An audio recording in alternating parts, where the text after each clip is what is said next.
Right. The pavement's here a little bit narrow, so just be mindful. I've got a couple of people coming down from the back end there. But what I want to quickly draw your attention to is a building across the road, right in front of you. It's a stone-clad fronted building, which I'm going to apologise for, and you'll find out why in a moment.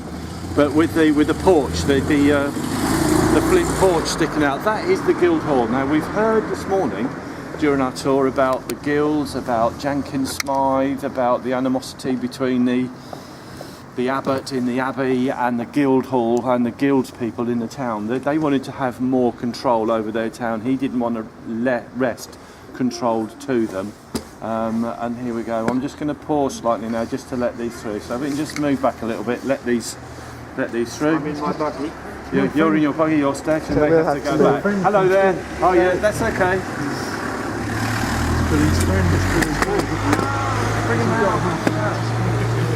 Right, as I said, that is the Guildhall. That is the meeting place where all the guilds used to meet. Jankin Smythe used to meet there on a regular basis. It's put here it's the furthest point away from the abbey, and also it's facing away from the abbey as well. Thank you. And it's facing away from the abbey as well. So it's all quite symbolic about the struggle between what is going on here today. It's all about the symbolic between the struggle between the Guildhall and the abbey. The building was built round about the 1200s. I asked the taxi driver. You got it, did you? Thank you anyway.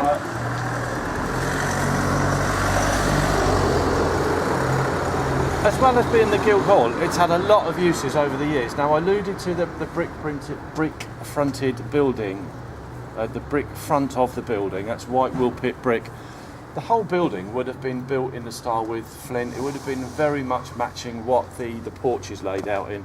But again, with the Georgian gentrification of the town, wanting to make everything look quite regal and quite nice and quite wealthy, they put brick over the whole front building. The building, during its course of its history, it's had quite a few uses in there. On the left-hand side, it would have been used as a courthouse. Right back to the 1200s, they would have held trials there. There's another building, another room on the inside, which would have been used for balls, etc., etc. We've heard about balls today already on the tour.